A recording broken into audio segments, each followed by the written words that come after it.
Hey guys, welcome to Franklin Woodworks. Why do you need a track saw?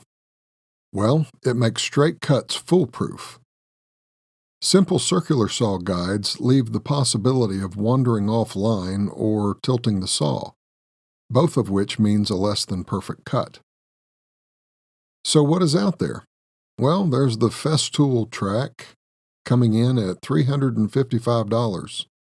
Oh, but you have to have the saw that goes with it, so add $590. DeWalt has one for $488, but it doesn't look like you can cut a full length of plywood with it. Makita has one for $419, but it's only 55 inches long. Same for the Grizzly at $308. The cheapest is made by Win, which includes the saw and 2 tracks at 27 inches each. I'll let you do the math on that. Probably the most practical option is the Kreg, which allows you to use your own saw, but limits you to 48 inches. For a full 96-inch piece of plywood, you'll have to use the Kreg Rip Cut, which has its own set of problems. One of my most successful projects ever was my DIY track saw that I made for under $20, not including the saw. That video was poorly done, and a lot of folks complained that the music was too loud. So I want to improve. Not only improve the video, but also improve the saw guide. The one that I made in the video is fantastic, and is one of the most used items in my shop. But it has some limitations. This is my 48-inch version, but I also made a 96-inch version the same way. I used half-inch MDF. And when you add the guide plus the base plate attached to the saw, you lose an inch on the maximum cutting depth of the saw. Not such a big deal when I was using a 7 1/4 inch corded circular saw, but a slightly bigger deal when I switched to a 6 1/2 inch cordless saw. And because of the half-inch offset of the base plate, I couldn't really use the saw without the track unless I took off the base plate, which is an additional time-consuming step I want to avoid. I'm going to address all of that by remaking the track using 1/4 inch MDF and making the base plate a little wider. I start out by cutting 2 10-inch wide pieces of the MDF. One will be used for the base of the track, the other will be used to make the base plate for the saw and the dovetailed guides the base plate slides in. Once I've got both pieces cut, I change the angle of the blade on my table saw to 20 degrees. And cut both outside edges of one of the pieces. I want the base plate for the saw to be 4 inches wide, so I move my table saw fence to 4 inches and run the MDF back through so that the angle is opposite from the angle on the edge, forming a dovetail. At the miter saw, I cut that piece to a length of 16 inches. Then I set my table saw blade back to 90 and rip the other full-length piece in half. The resulting 2 pieces will be the runners that will lock the base plate of the saw in position, eliminating the possibility of wandering offline or tilting the saw and making your cut something other than 90 degrees. To start building the track, I clamp one of the beveled strips to the base piece. I'm clamping it because I'm going to use it as a guide to attach the other beveled piece. Then I lay down a very small strip of glue on both the base and the dovetail strip. I use very little glue because I can't afford to have any glue squeeze out onto the dovetail.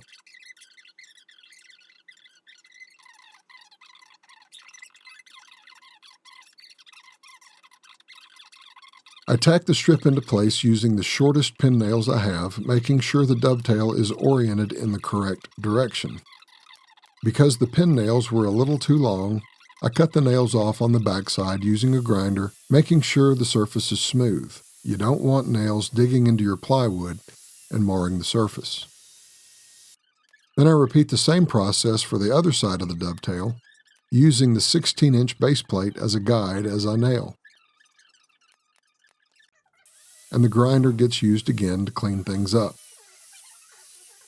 Now that it's time to attach the base plate to the saw, I needed a way to reference the squareness of the plate to the saw. I did this by lowering the blade of my table saw and lightly scoring the top of the plate. This gave me a straight, square line to reference. Then I placed the saw on the plate and marked the locations of the holes in the base plate. Keep in mind that the base plate is flush with the rear of the saw, so the base plate sticks out in the front. This will ensure that the saw is stabilized in the dovetail before you begin the cut. I pre-drilled the marked locations and attached the saw using the shortest screws I had.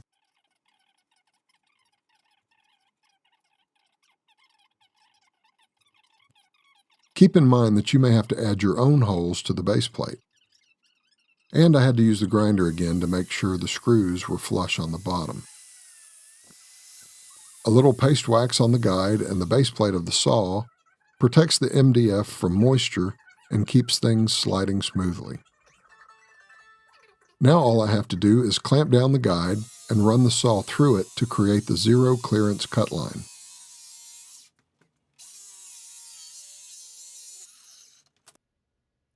To use the guide, just make your marks on your workpiece, line up the edge of the guide right to the mark, and clamp it in place.